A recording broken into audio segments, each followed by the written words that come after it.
Hello everyone, Sam Manson here with Red SOS. As the holidays are approaching, we've gotten a lot of questions about staying safe during the shopping season. There's a lot of retail theft, a lot of theft in parking lots at the ATM, things like that. People could be a target specifically during the holiday season because everyone knows that people are out spending money and shopping, and a lot of people are carrying cash and credit cards and things like that. So I just wanted to do a very quick video and talk a little bit about what we recommend as our number one personal safety tip. So our number one personal safety tip during the holidays and always is that there's safety in numbers. Even if you're someone who has self-defense tools like pepper spray, a taser, concealed carry, personal safety app, personal alarm, any of those, it's still always best to actually avoid a situation where you might incur bodily harm or permanent injury. That is always our goal. So really inviting a friend or family member is the best possible way to reduce your chances of a personal safety threat.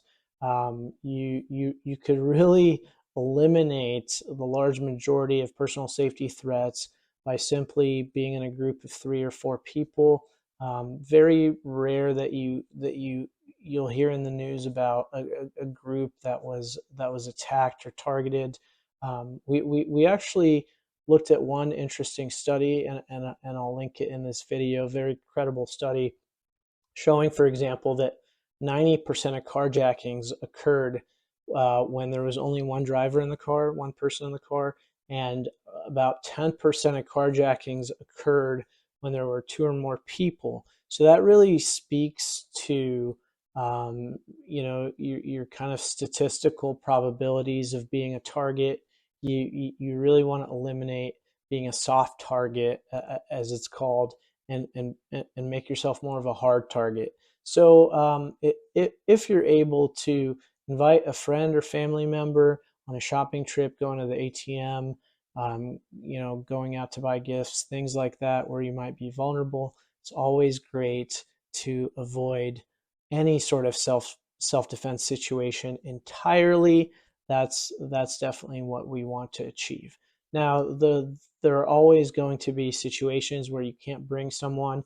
Maybe you're going on a late night trip, early morning trip somewhere, and it's going to be harder to bring a friend or family member. In those cases, of course, you'll want to take precautions as best you can on your own using one of many available self-defense tools. However, if you are able to bring someone, usually they'll appreciate the invitation, and you'll get to spend some bonus time with a loved one.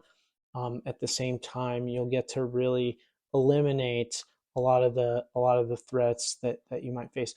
I was actually just talking to someone that told me, Sam, even though I've heard you say this a million times, it's always nice to hear this reminder because it's easy in our daily lives to forget to bring someone, and I think that's absolutely true. I usually recommend to my own friends and family, even ones that are very well trained in self-defense, to simply bring a buddy, bring a friend if they can, because eliminating any risk of bodily harm or injury is really our goal. Once we're engaged in an altercation, the chances are much higher that we might incur permanent injury, which is something we don't want. So as easy as it is to forget during our very busy daily lives, if you can remember that there's safety in numbers, bring someone if you can to that trip to the ATM or the mall when you're going shopping. If you're carrying cash, things like that, you'll really bring your chances down drastically of something bad happening, as far as personal safety threats go. So I hope this was helpful, and I hope you have a great holiday season, and I hope this helps you stay safe.